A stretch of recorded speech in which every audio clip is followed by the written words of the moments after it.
Good evening, everyone, and welcome 2021. Let's really hope it's a good year.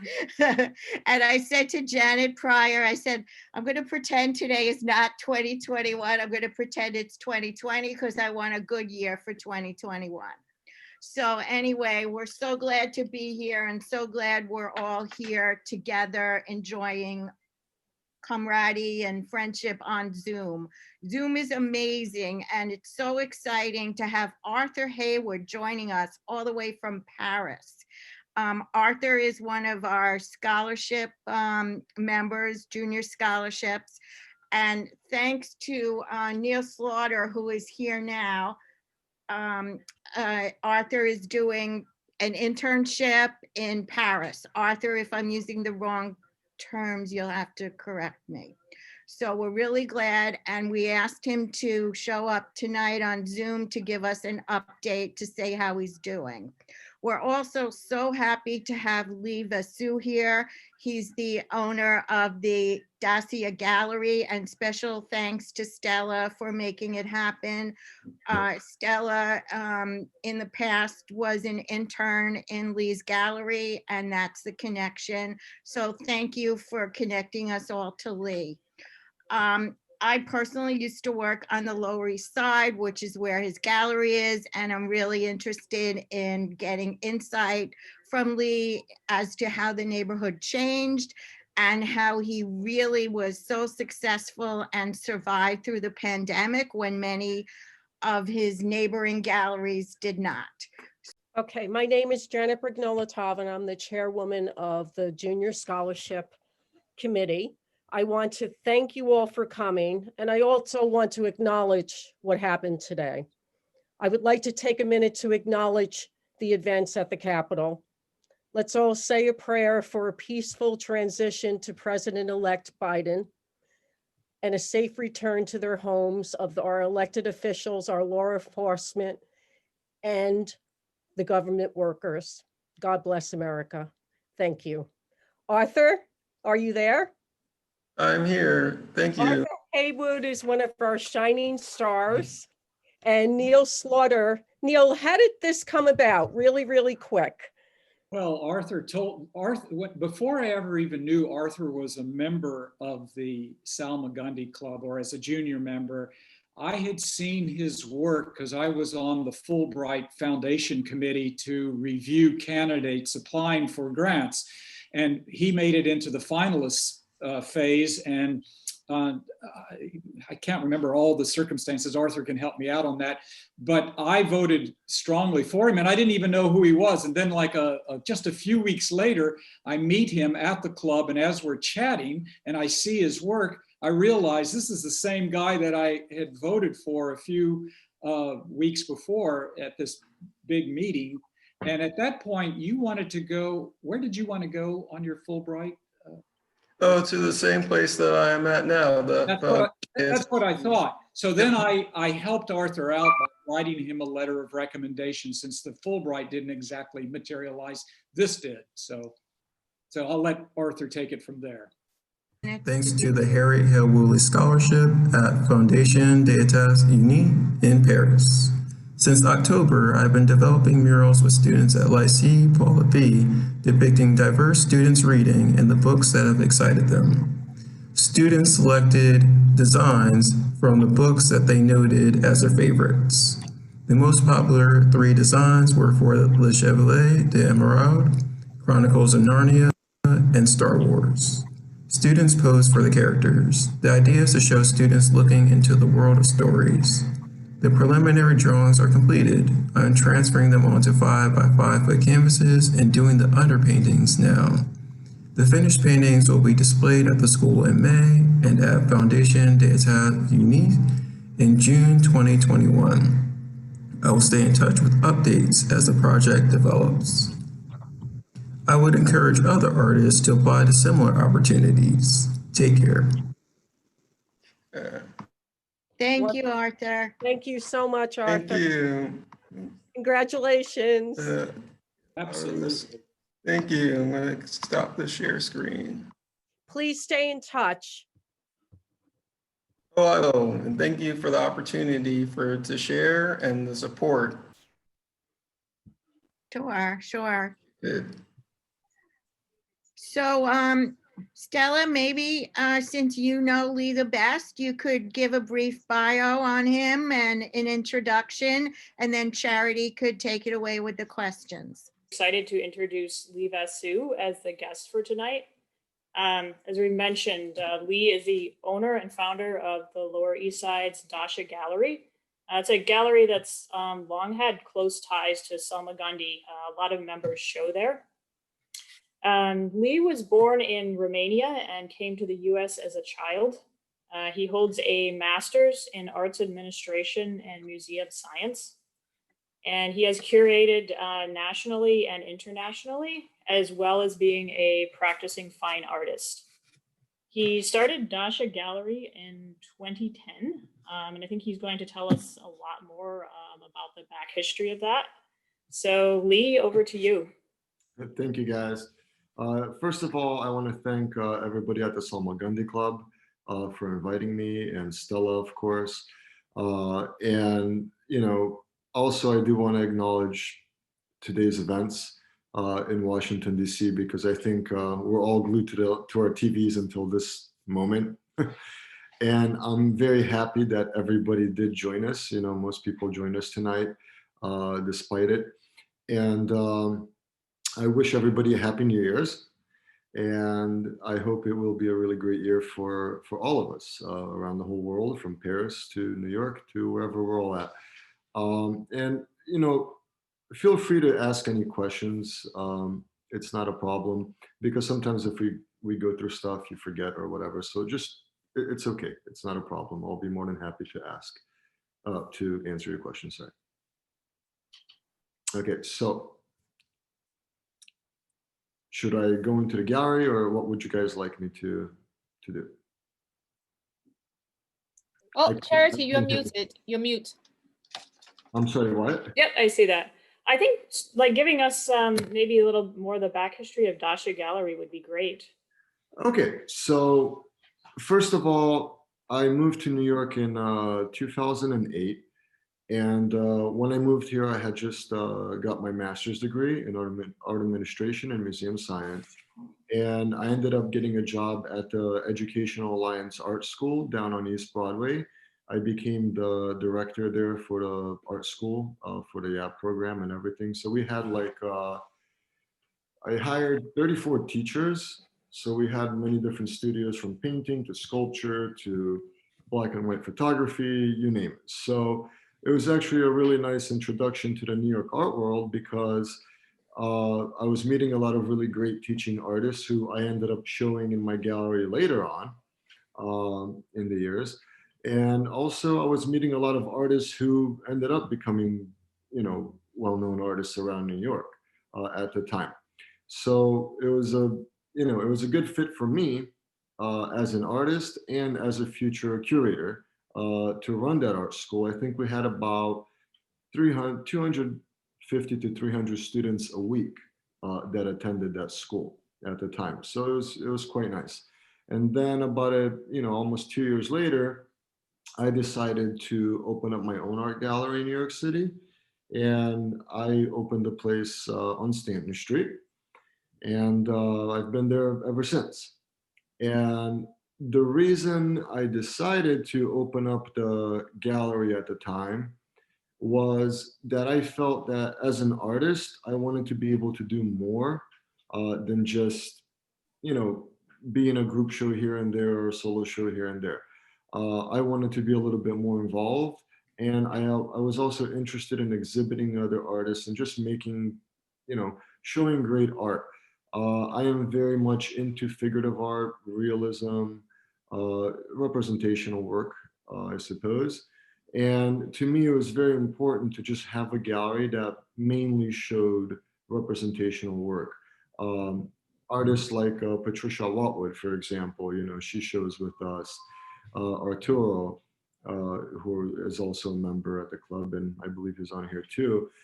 He has great work, and that's what I really kind of tried to do, is exhibit work that I felt was underrepresented in New York City, because everywhere I walked around, from Chelsea to, Soho or whatever, any galleries, it was mostly abstract. It was mostly, not necessarily figurative painting. So I wanted to kind of create my own home base for figurative art rather than have to go chase one around town. So that was basically my idea for setting up the gallery. And then I found the space and then I did it. I mean, it took me like about a month and a half from the moment I decided to open the gallery to actually open it and have my first art show. So That sounds really fast. it was quick. I had good help from a lot of my friends, and we took a place and turned it around and made it into a gallery. So it was actually quite a nice nice thing, So I enjoyed it. Mhm. I think you mentioned at one point that when you started the gallery, the Lower East Side had very few art galleries. What made you choose Well- the Lower East Side? Well, to me, I originally was going to open up in Chelsea. And at the time, I went, I looked at different spaces and I talked to different people. And what was really available was stuff on like the second floor, third floor, fifth floor, whatever.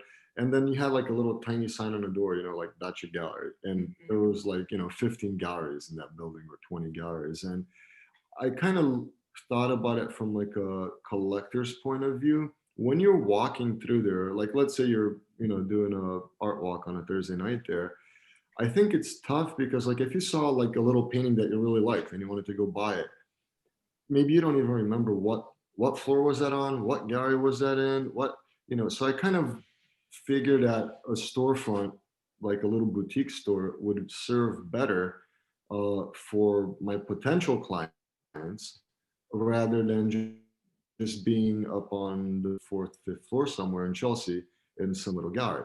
And I decided to go to the Lower East Side simply because it was available. It was coming up at the time. You have to remember, like 2007, 8, 9, 10, there were not that many restaurants in the Lower East Side.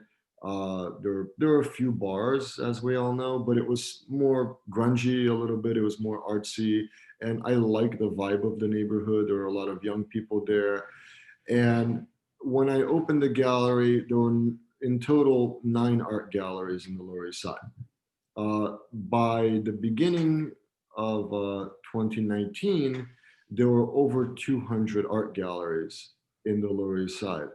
Sadly, a lot of them closed this year, as you guys could imagine. So it fluctuated a lot, but that neighborhood was doing really, really well. I was one of the first galleries there, which was nice. And, I didn't foresee, having 200 art galleries as my neighbors at the time. That wasn't, on my list, but it was nice to have it. So now I also have some different news as well. Good news. I just moved the gallery from the Lower East Side to the East Village. So Wow. I am in the new space right now, which is, you'll see a ladder and stuff here.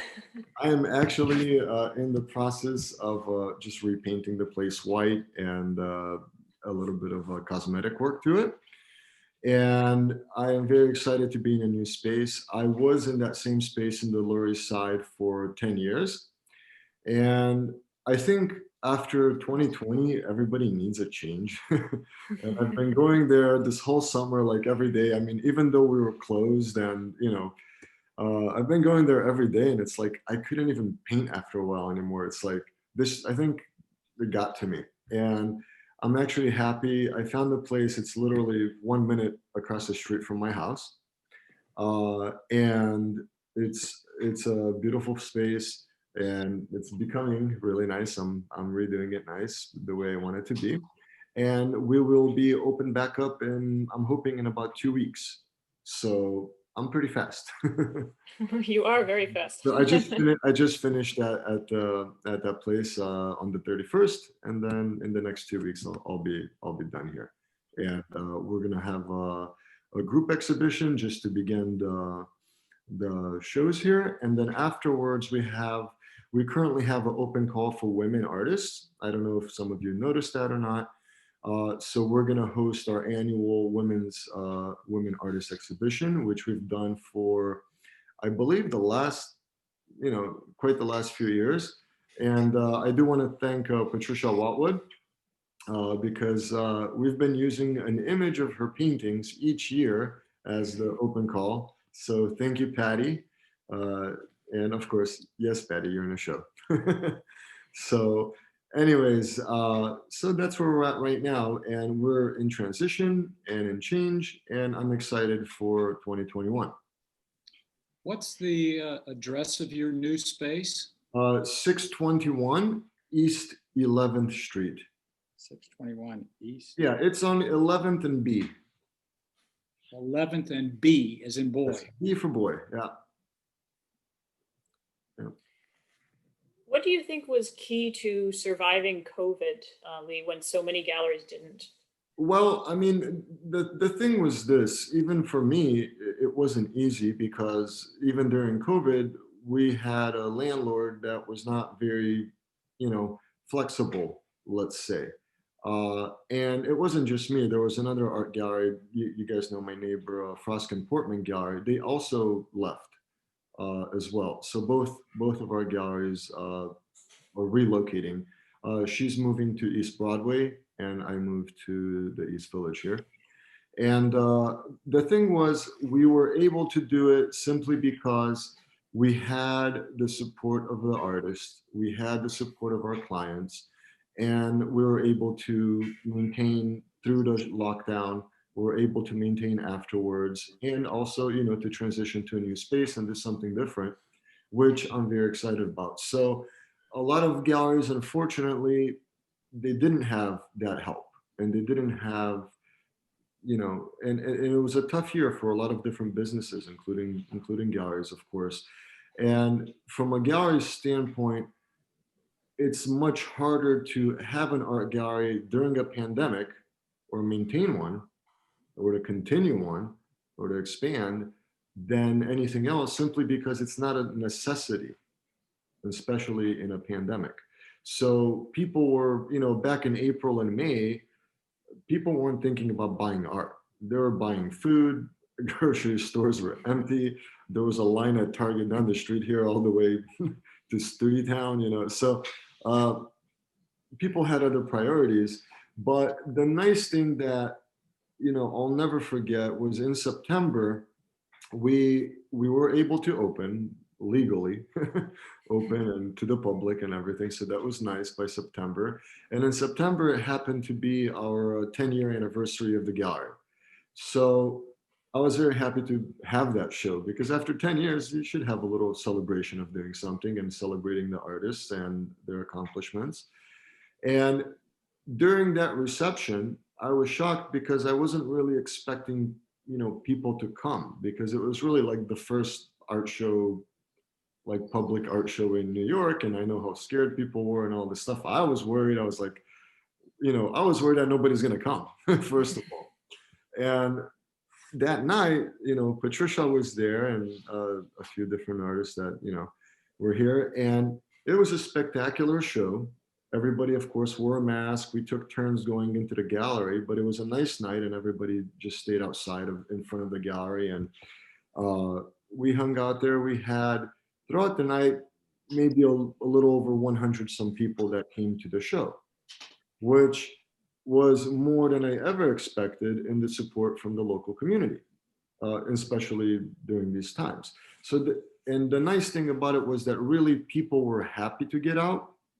And that's what makes me continue, because it was the first time they went and saw a painting since February, March. It's the first time people did anything or went to any public event or saw old friends.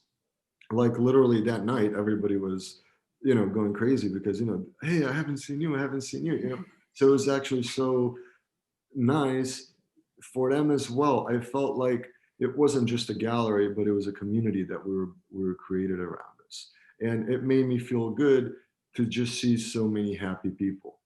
And that was more important than anything. You can't buy that. It was wonderful. So that was a really special 10-year anniversary of Dacia Gallery. So, and it was special because of the people. Do you want to talk a little bit about how you find artists and where you find artists?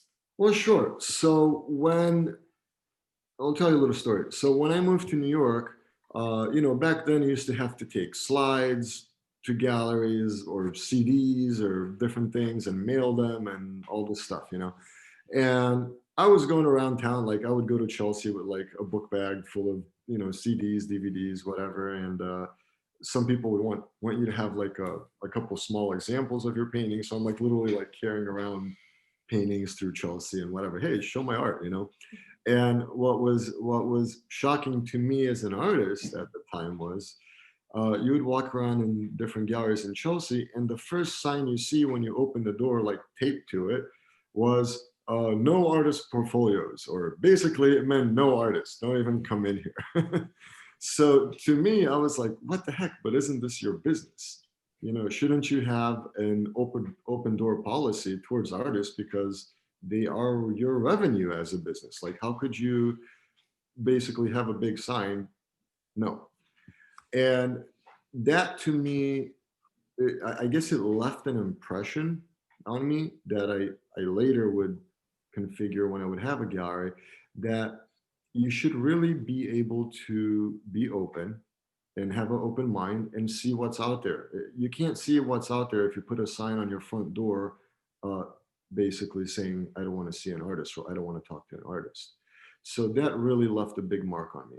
And when I did my gallery, I decided to do open calls to see what's out there. And at the time it was free, meaning there's no fee, because I saw there were a lot of galleries. You could like upload like 5 images for $10 each or whatever, And I thought it was ridiculous. I was like, but don't you want to see artwork, So I left it open. And after about, I posted it on a few different websites. And back then, like, Craigslist was popular and stuff like that. And I started getting in submissions. So I'm starting to look at the submissions that come in. And one was like a picture of flowers. One was someone's puppy. One was someone's kids in a bathtub taking a bubble bath. I'm like, what the heck is this? Like, this is not artwork. And then every like 50 submissions, I would get like, one real artist with a real resume. And I was with my friend and co-founder of the gallery, Damien Salo. We were at a little bar in the Lower East Side, and we were complaining about it to each other. We're like, it takes so long to get to a real submission in the emails. And a lady sitting across from us at the bar, she's like, can I interrupt you guys? Like, yeah, what's up? She's like, I couldn't help overhearing you're having problems with your artist submissions. You must have an art gallery. And I said, yes, we do. And she's like, well, so do I. And it was a lady from the Lower East Side, one of the 9 galleries that were there. And she was like, well, let me see your website. So we showed her, and she was like, you guys mean well, but it's not going to go very well. And I said, well, why? And she's like, because anytime you post this, and if there's no fee, serious artists won't submit. And I'm like, well, why? And they're like, because they have an actual resume.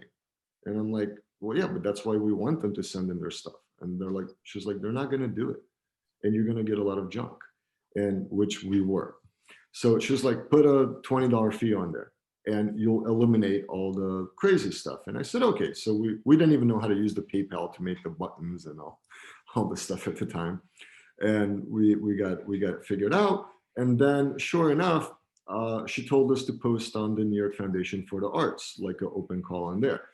So we did that. And a week later, here we go. Really interesting artists from Chicago to California to New York to whatever, and all very strong portfolios. So that was the beginning of the true open door of Dacia Gallery, in the sense that we could see serious artists who have a strong portfolio or who are beginning the beginning of their career.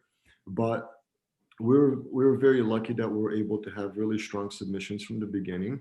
and we started representing a lot of the artists that we even represent today from that. Yeah. What role does Instagram play now in finding artists and all that? Well, I think Instagram is, I would say it's in my top tier personally as a gallery, because, you know, we use Facebook a lot beforehand, and I think Facebook has changed so much. And as a curator, I don't really care what you had for breakfast or dinner last night. I don't want to see a picture of that. I prefer to see a picture of your painting or your painting in progress, or, you know, so if I go on my phone and you pop up the Dacia Gallery Instagram, it's all artists, it's all paintings. And I love flipping through it because I just save. And then when I have an art show, you know, that fits like specific, you know, whatever theme I have, I can literally just go on my Instagram and pick 50 artists in 10 minutes. So it's actually quite nice. And I have like a really long list of different artists that I you know, I've met through there. And I have exhibited a lot of artists through Instagram before, because I found them, or, you know, they befriended us, and I checked out their page.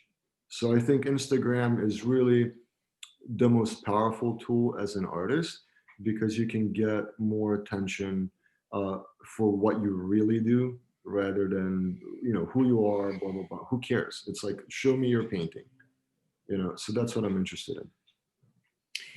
What other advice would you have for artists on Instagram, you know, besides keeping it focused to the art? Well, I mean, of course, keep it focused to the art, but I think short videos are really helpful. And I think people enjoy videos a lot more than photos, because we're, you know, we're social creatures. We want to interact. We want to see them moving. We want to see them talking. We want to see them. Who are they? What are they doing? So I think that helps. Like when you start giving a little, you know, give like a 10-second talk or whatever, and then show your paintings. I think that really helps, because then people remember your face, they acquainted with your work, and they keep seeing it, and hopefully they either acquire your work, or you get in a gallery and people see more of your paintings. So yeah, and videos are really important to do, short videos on Instagram now. Or when you're painting, just like progress shots, like, or not shots, but progress videos.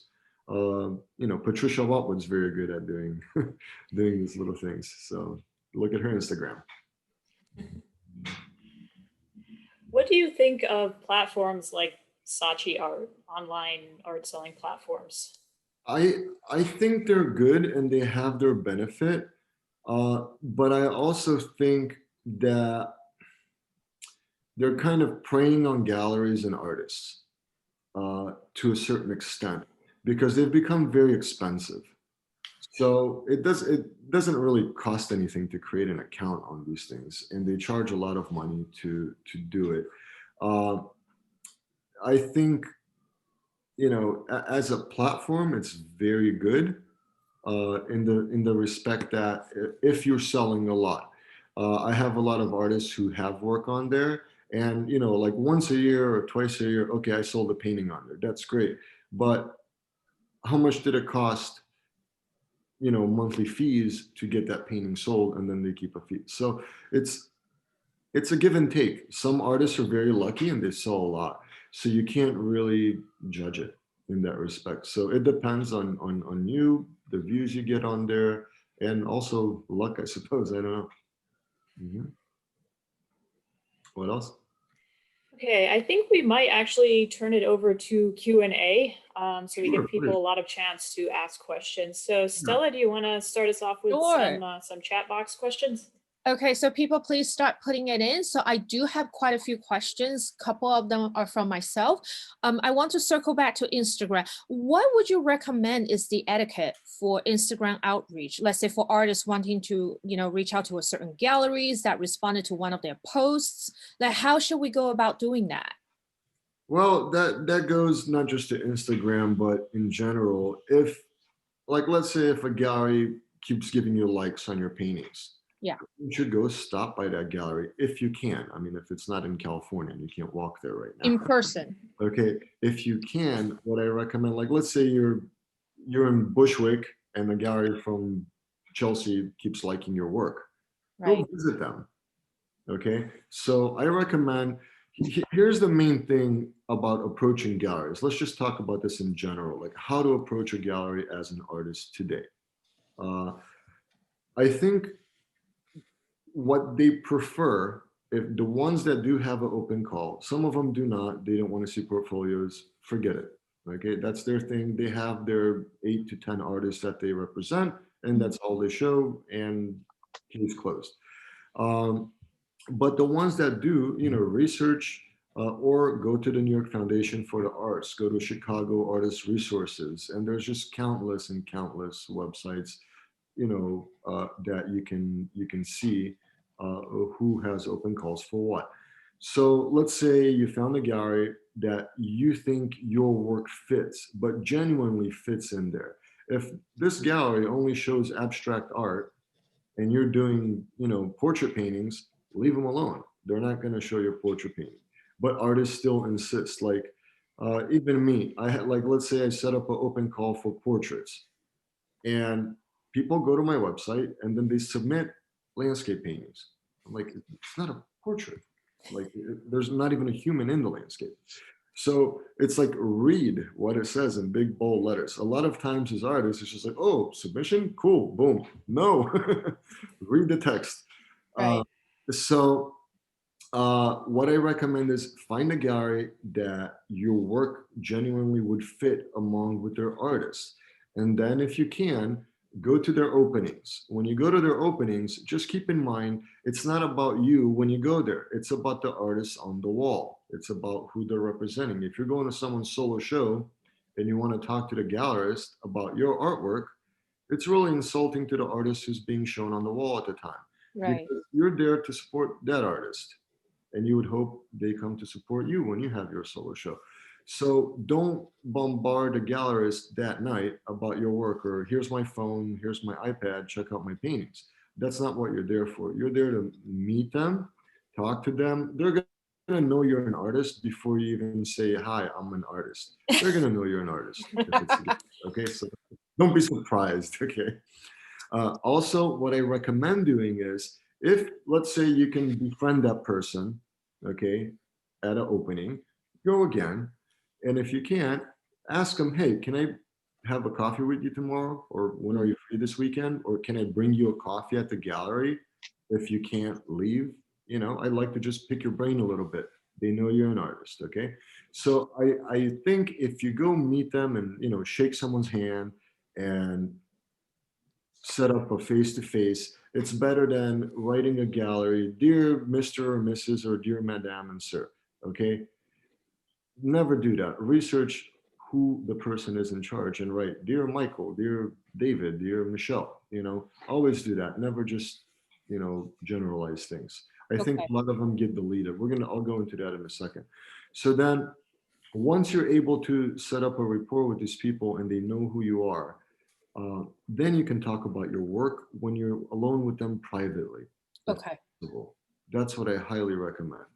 Great advice. Thank you so much. So one follow-up question to that is, so you know how on Instagram, social media, there's that whole tagging function now? So like tagging galleries, tagging people now.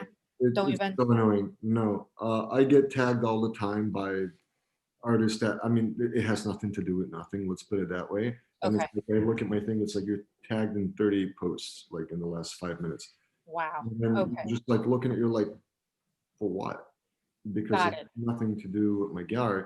They think they're getting your attention, but the best way to get someone's attention is just write them a nice message on Instagram, just directly.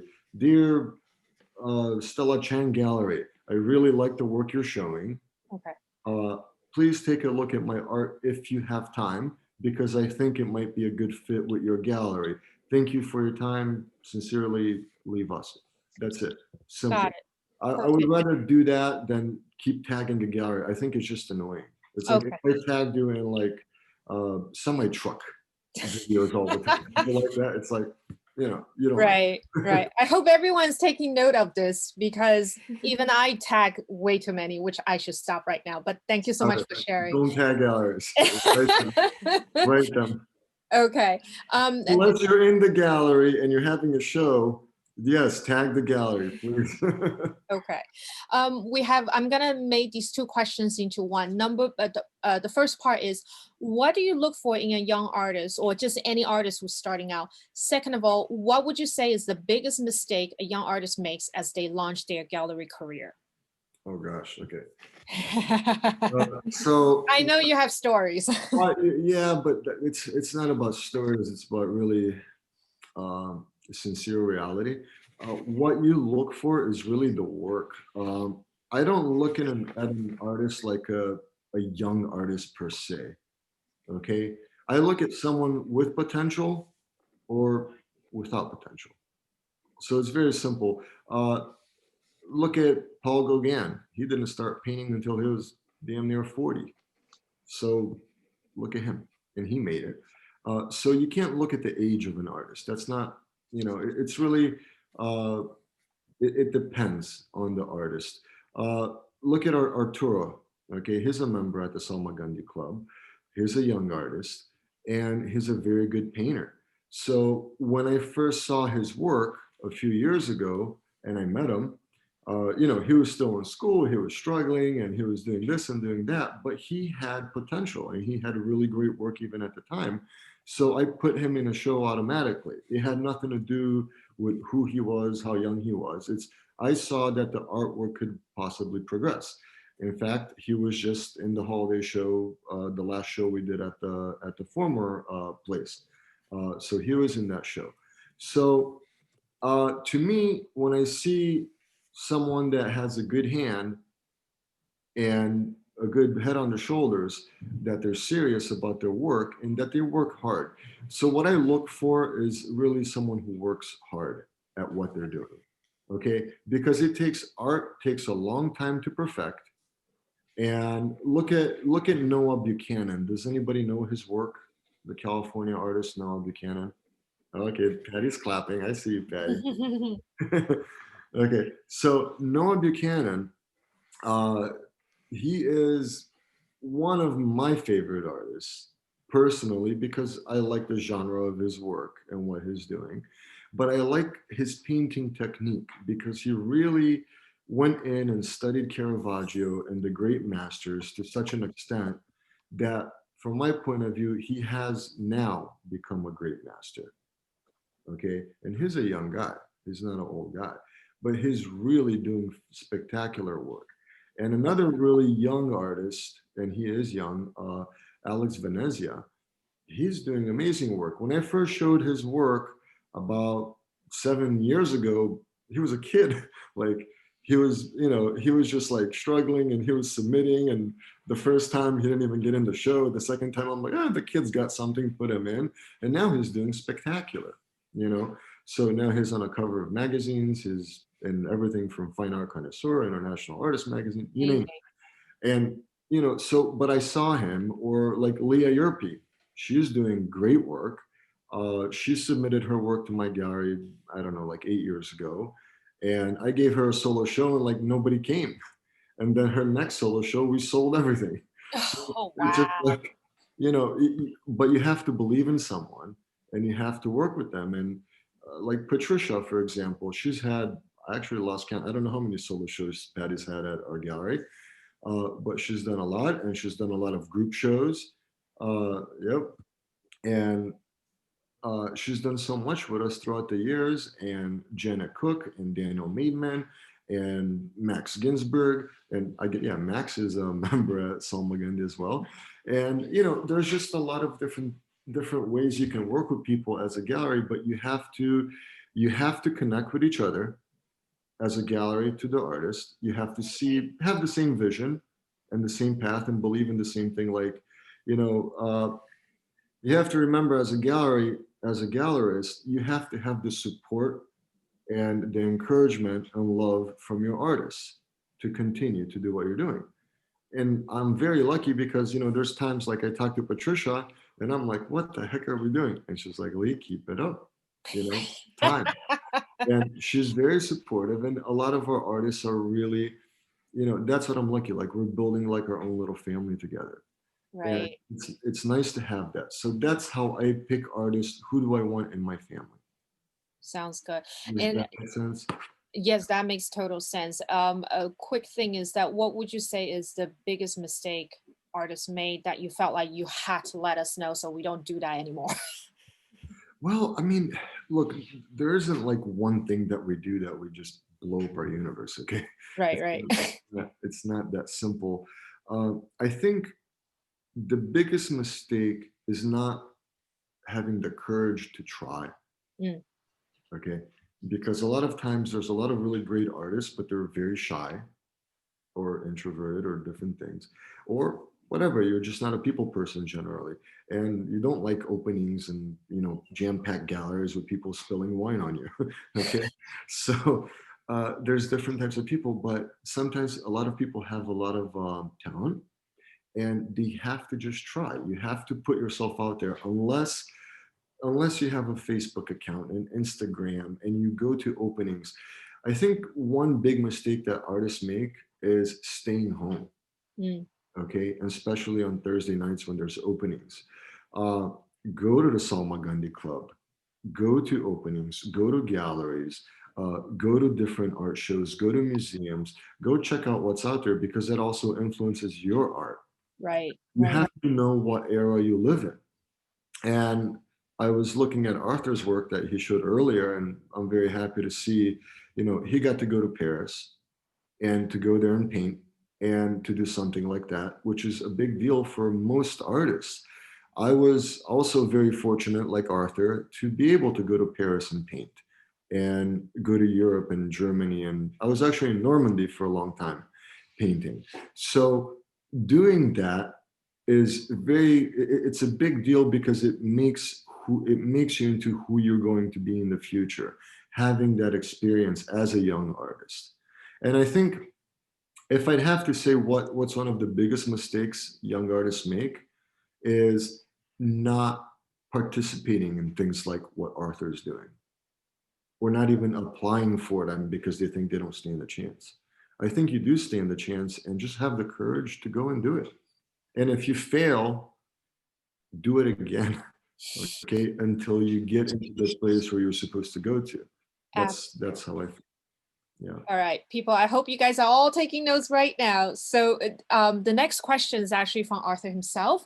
Okay. What beneficial ways would you recommend to artists in connecting with a community of gallery visitors? With gallery visitors, Yeah, just like how do you even like, how do you meet? connect? Yeah, how do you meet them? Like, Okay, plain and simple, how do you meet the clients? Because that's what you want to know as an artist. How do you meet art collectors? Is that what we're getting at? Yeah, I think that's generally the question. Okay, so be present at the openings. One thing I do at my gallery, except unfortunately this year, we haven't been able to, is hold an artist talk. So this is one thing I've done for the last 10 years. Every show I've ever done, whether a solo show or a group show, even if I have 20 artists in a group show, all 20 artists give a speech that night, which Stella knows. yes. She's given some herself. Yep. And, anyhow, so one thing I like to do is to make sure that the public knows who the artist is who did that painting on the wall, especially when it's a group show, because I think it's tough when you go to a lot of big galleries and you walk around and there's 50 paintings on the wall and 50 artists in the room, and nobody knows who the hell anybody is, as just me walking in the room half of the time. And as a gallery, I make an effort to introduce, I start a little talk, then I introduce each artist according to where they're at on the wall, and I go in a row, okay? And that way people can come up to you after the talk and say, hey, congratulations, nice painting, I really like your work. And then you meet potential clients. You meet potential people to hire you for a commission or for whatever you want. So that's how I'm doing my part as a gallery, to make sure everybody knows who the artist is, so you could actually go talk to them. Most galleries do not do that. In fact, it's seen as a taboo a lot of times to even let the artist talk, for God's sake. Right. Which really, to be frank, annoys the hell out of me. Anyhow, so that's how I feel about it. But you as an artist walking into a gallery, any gallery, doesn't matter, not even your art show, you should go there and, oh my gosh, look at this. No, I apologize. 1 second. 1 That's second. all right. No worries. Okay, no, come on. I'm doing a Zoom meeting with somebody who's 150 artists. You're welcome to just chill. Because my friend Rotko, say hi. Come over here. He is going to Serbia tomorrow Oh, morning. So he wonderful. just stopped by to say bye. I just stopped by to say bye. I don't want to disrupt you guys. All right. Have a safe travel. Thank Let you us so have a much. safe trip. Have a safe trip. Thank you. Okay, This thank is for you. what I own. Thank you. Okay, bye-bye. Say hi to Sorry. your daughters. Bye. Ciao. No worries. No worries. Let's continue. Yeah. Okay, anyhow, yeah, I didn't know who's coming by here. That's all right. No, we love a gallery owner who actually lets people walk in. So Yeah. anyhow, anyway, next question. Okay, so one is a follow-up question is that what about during the pandemic when we can't really visit a gallery? What else can we do, to reach out? Well, there's email, there's Zoom calls, what we're doing. And there's a phone call, a simple phone call. Okay. And that's what people forget. 1 second. Yeah. So basically, reach out to them, call them. Look, people are at home right now. Most galleries were not even open right now. In New York City, I think we had something like 12,600 cases yesterday or something insane. Okay. It's more than in April. In April, we're at 10,000 and the whole city was shut down. Right now, everybody's eating on every street, even though it's freezing out here tonight. But I walked here tonight and all the restaurants were full. So basically, reach out to people, write them an email and say, hey, can I do a phone call with you? Or Right. can we please do a Zoom meeting? I just like to pick your brain. I can't come over there and you can't come over here, but we can still talk. Right. And I think people are more willing to give of their time right now to talk to artists. I am, because honestly, there's nothing to do the rest of the day either. Okay, this But is on I record would now. rather- Just say that. Yeah, I would rather have a great conversation with Arthur in Paris than just sit here and listen to YouTube. Okay. Awesome. So- Because literally the next question is, are you okay to receive emails? So there's your answer right there. Right, yeah. That's my favorite thing is just call me. Just call me and say, hey, this is Bonnie, this is Neil, whoever. Just call me. Okay, That's all. sounds good. Easy. Yeah. All right, sounds good. The next question we have is, how would you advise artists, about pricing? Well, that's a tough one. And I know it's tough for artists. So what I would say is first, you really have to, like from a gallery perspective, I look at their resume, where they've shown, and from looking at an artist's resume, you see how active they are in producing work. So you can see if they're a serious artist or not, even if they're a young artist. Look at Arturo's resume. He's a young artist, but he's got a resume this long because he's either in this show or that show, or he's trying this or he's doing that. And that's important to a gallery. Okay, so when I see that, I know that that artist is doing something. So also from my perspective, the value of the work, I mean, let's say it's a good art, it's a good painting, first of all, let's start there. It's a good painting, it's worth something. But the value of the work, I know it's going to increase because they're a productive artist, okay? And I know they're not just productive just by painting, but by exhibiting their work. So I already know that they're a good investment as an artist when I see a strong resume, whether young or old, it doesn't matter. So that's how I kind of look at it. Then the second thing I look at is their prices, that because even in my submissions, I say, what's an approximate price that you want to give for this painting? A lot of, what's one big mistake young artists make? Overprice their work. Okay, when they submit their work. just because, like, let's say they did 10 20 by 24 paintings or whatever, 24 by 30 paintings, 10 exactly the same, one theme, all portraits, okay? And they send me a submission of all 10 of these paintings, and 9 of them are priced at, 2,500. And the 10th one is 18,000 or something, whatever, 10,000. Okay.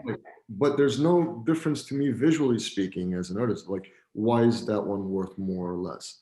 Well, because if it's his cousin, sister's, mother's, father, someone important to them. That does not make the painting more important than the other paintings, nor the value.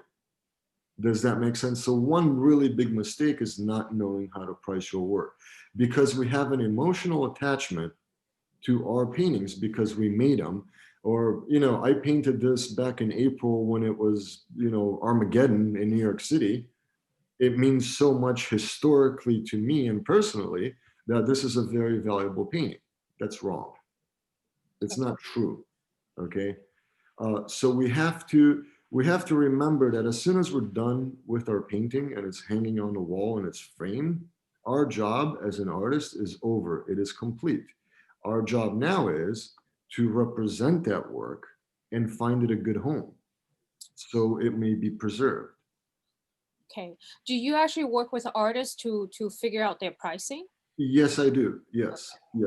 Because anytime, like, any artist send me work, and I, like we did with you when we did the residencies, we talked about the prices.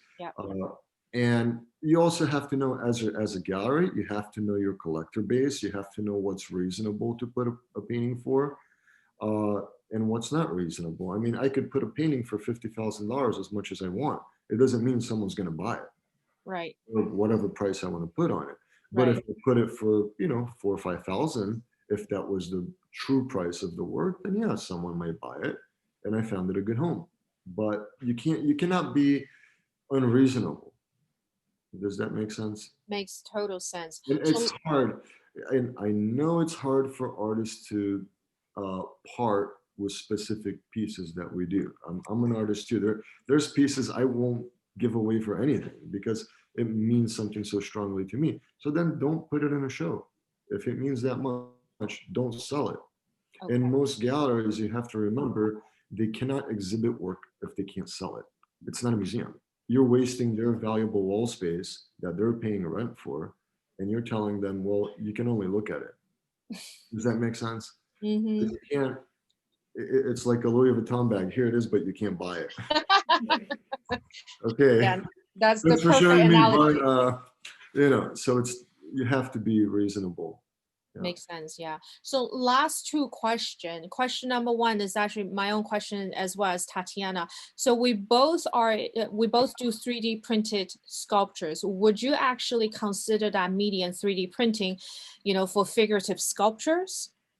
I mean, if it's a sculpture, it's a sculpture, Stella. And I know you're doing figurative stuff, and I know you're doing 3D printing, and there's nothing wrong with that. It's just a new medium. If Rodin had that, it would have been much easier for him to do that, to make a maquette, than to go and do what he had to do. So yeah, I always encourage innovative work and technology, the use of technology in our work, because we live in a modern century and we have to be, as artists, if we're not ahead of the times, who's going to be? Definitely not politicians. So, as today has demonstrated. just saying, not jabbing. Nope. And last question, and we just had to ask this: how did you come up with the name Dacia? Can you tell us a little bit about that? Yes. Originally, I'm from Romania, and I wanted to name the gallery something important and historical to me. So the name of Romania, like, I'm from Transylvania. Yes, I'm not a vampire, but I am from Transylvania. And the name of that region was called Dacia Pontica. So Dacia was simply, it means our home. So this is our home as artists. Does that make sense? Yes. So yes. I wanted to build a community of artists. So that's our home. And Thank you so much, Lee. Thank you. This is absolutely tremendous to have you here and then just sharing, your expertise with us. And yeah, thank you. And everybody else, thank you so much for attending this. And I have put Dacia Gallery's website in the chat box, so go take a look, and all the contact information is over there. And like Lee said, you can email him, so there's that. Call me, guys. I'm here Yeah. painting walls white. Call me. I'll take it. Yeah. No problem. This was just problem. great, Lee. Actually, Stella, Arthur wrote something very nice in the chat. If you could find it and read it, I think it Sure. sort of summarizes what we're all thinking. Is that the one? Thank you so much for sharing your many insights, Lee, and thank you to Yeah, this Yeah. was. Is this the one? Yeah. Before we close, I know you guys are chatting and everything, but if anyone wants to turn on their speaker and everything, you're welcome to ask me any questions right now. You have Yeah, go for it. It's free for Feel- all now. Just feel free, guys. Yeah. Like honestly, just open it up. Do you see that one, Stella, to read? Let me I'm see. saying you don't have to just do it in chat. You can just talk. We can talk. All right, it doesn't matter. I right. think he was just saying how marvelous it was and how he feels that he's a part of a Salmagundi family. And Yeah. I think we all feel that. We all feel that we're in a family. Exactly. Thank you. I think as much as we complain about 2020 and hope for 2021, I think Zoom has been like the lemonade of 2020, like the expression, if you have lemons, make lemonade. So I feel that way about Zoom. And I think Zoom does have its good points, that it connects everyone from around the world and interstates and all that kind of stuff. So, and it's really great to see faces on Zoom. Also, talking about Salmagundi, if I can just say something really quick before we go, I am very grateful and very appreciative of the Salmagundi Club. When I first went there, they were very welcoming. Everybody was very welcoming, and I had a wonderful time. I've made a lot of memories there. At the restaurant down there, they make some great goulash. Well, last year we had amazing goulash there. And anyhow, and the friends that I've made there are very important to me. And not just because we're artists, but because we're really good friends. And that was what was really wonderful about Salmagundi Club, was having a space that was comfortable as artists to meet at, and just nice to be able to share our art with each other. And with Robert Pillsbury, I became very good friends as well. And he has taken all my artist residencies that I've done in New York, all my groups. Anytime I did a group, we've brought them to the Salmagundi Club. He gave them a tour from top to bottom and explained everything to them. And it was so wonderful to have Robert, being able to even come to our galleries. He supported all our residencies and came to all their shows and everything. So that was really wonderful to have. And that's how I met Stella, and through the residencies, and then she became a member at Salmagundi. And quite a lot of my artists that we had in our residencies are now members of the Salmagundi Club, which it went back and forth, but it was that introduction that it changed people's lives. Just a little gallery in the Lower East Side and a famous art club in New York City, but sometimes we're compatible and we can make really nice things happen. And that's what I hope for the future, to continue to work together with Salmagundi Club and, help each other out, and to be there for one another as artists and as friends. So If thank I, you. Lee, thank you. Yes. Lee, it's Jenny. Please come to our show, the Junior I will. Scholarship Show. I know, I'm coming. January 11th. I know. And the advice that you have given them, it's right on. It's spot on. And I know you know that, but just the way that you framed it, simply, concretely, thank you so much. Thank you, guys. Thank you. Lee, Sorry. well, I have a question. Sure. You mentioned, thank you very much for your talk. It's very, very informative. Just wanted to ask, you mentioned that artists should be really active in order for to be attractive to the galleries. What is the rate for example, of exhibitions? I don't know. I mean, What is the, Do you mean the how many commission rate? exhibits what per is the year? commission that the galleries take? Is that what you're asking? How often should should an artist exhibit their work to be considered professional artist? And You know what? I recommend exhibiting as much as possible. One thing that now in the modern contemporary age that we're in, I don't agree with exclusive representation by one gallery. I think it's a no-no for artists to go into the future, simply because, you know, back in the 80s and 90s, it worked perfectly well in New York, and that was great. But I think times changed. I think you should be represented by a gallery, but you should also have the option to exhibit elsewhere. Like, for example, like if I represent you right now, yes, you'll have your solo show once a year or once every year and a half, whenever you're ready, because each artist takes whatever amount of time to get a show ready. But that doesn't mean you can't have any other group shows or have a show in LA or a show in Paris with somebody else. If a gallery in Florence gives you a solo show, for God's sake, it helps me if you have it too. You know, so it's good because I can brag about it as a gallery. Okay, my artist showed in Paris, my artist showed here, there. I want that. A lot of these exclusive galleries don't. But at the same time, for example, if you're an artist and you're going to be represented by Pace Gallery, I understand. Okay, fine, but that means you're set.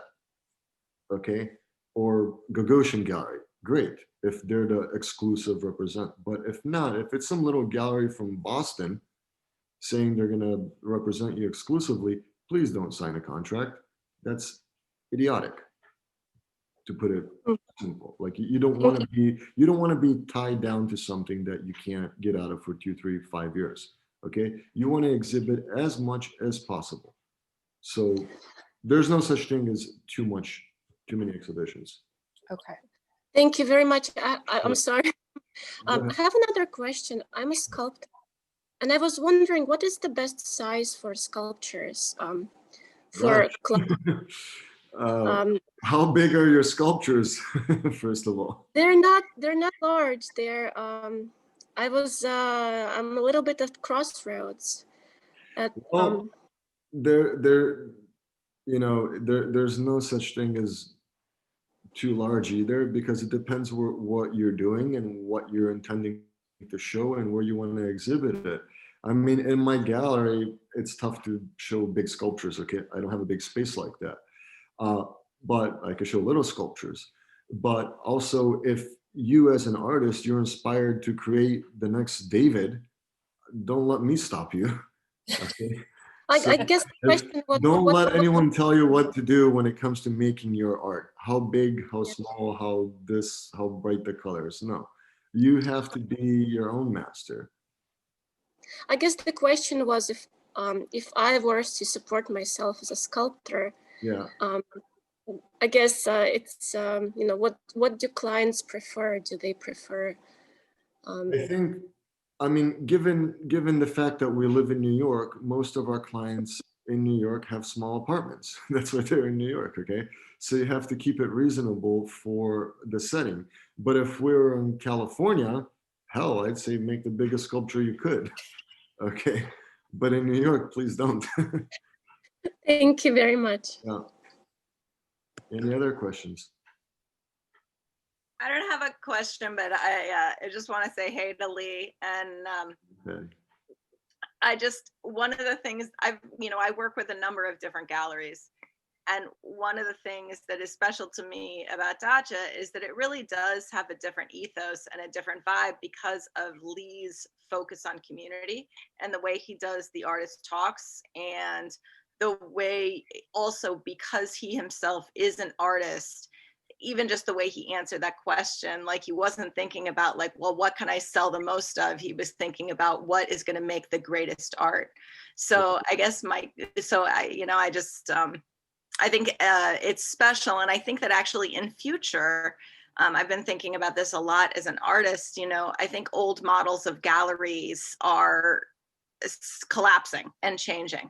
And I think that Lee does not do things the way a lot of people do. And I think that there's a little bit of genius to the fact that he just kind of follows his own North Star and understands that community and that connection and that personal relationship is actually really, really important. So I don't know, I guess my question then, Lee, is like, how do you feel like your own, you do your own beautiful work as an artist, and that really changes who you are as a gallerist? So I don't know, do you have any comments about that?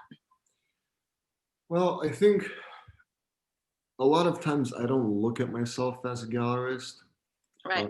I look at myself as an artist, whether I'm just hanging an exhibition. Does it look right? Does it look good? Does it represent all the work in the same light? People consider me a curator and a gallerist, but to me, it's not about that. To me, it's about creating something beautiful. So that's what art is essentially to me. I mean, if you look at a lot of my work, I'm highly influenced by Byzantine art, by Renaissance art from, the 1400s, early 1500s, the gold gilded backgrounds. And I am interested in well put together beauty. Does that make sense? So it's a little bit different than contemporary art today. I'm making it, I'm updating it, but I think for me personally, it's just an internal thing. I can't change it. I don't know. It's who I am, how I am. I can't explain it. I just do it. I don't sit there and think about it or debate it. It's like, okay, this is how I see it, and I just go do it. And for the future, I think galleries are changing, and most galleries are, up to par in what's going on, and artists are too. And I think the galleries should really follow the artists rather than vice versa. I think artists are so intimidated by art galleries a lot of times. I'm not. And you shouldn't be either.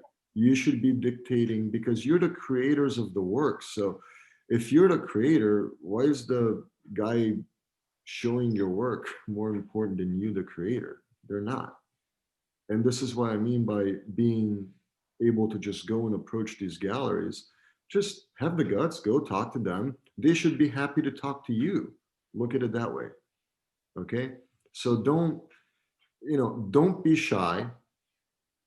Don't be shy, because you're the one bringing something to them that these people want anyways. They have to have it. Without you, they don't have it. They have white walls. Okay?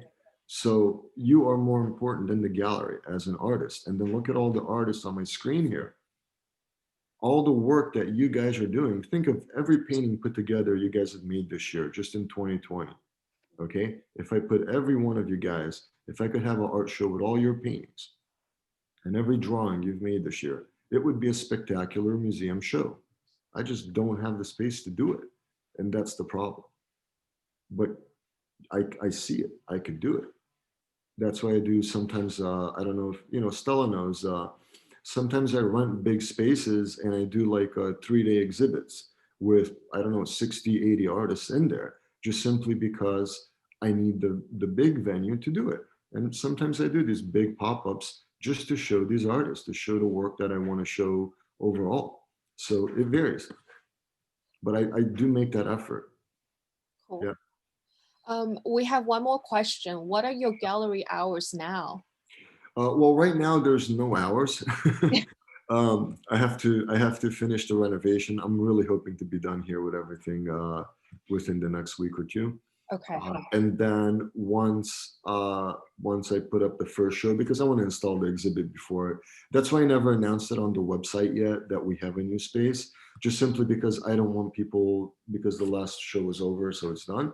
Right. I just don't want people coming here right now and I'm sitting on a ladder painting the ceiling white, so I just want to get this place done, hang a nice show and go from there.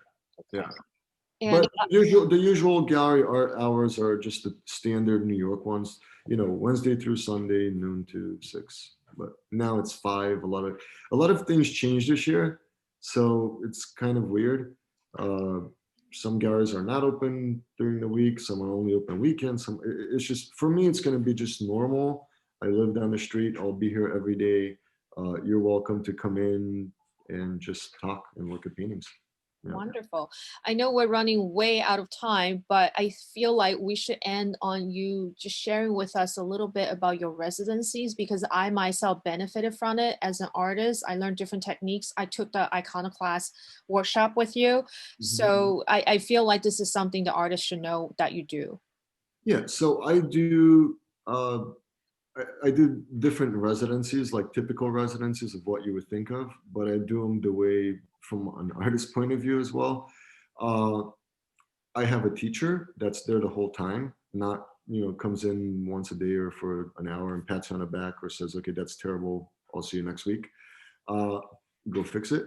So basically, I do them in New York, I do them in Romania, I've done them, this year I was supposed to, excuse me, do one in October. We were supposed to do one in Florence in Italy, which unfortunately we couldn't do, and one in South Korea. So I do residencies all over the world. So far, I've taken about 460 artists from the United States to Romania in the summertime, since 2014. So almost 500 artists I've taken to Romania, and they've all stayed there for 1 month and painted. So I do things like that. We have an art show for them in Europe. We have one here at the gallery in New York.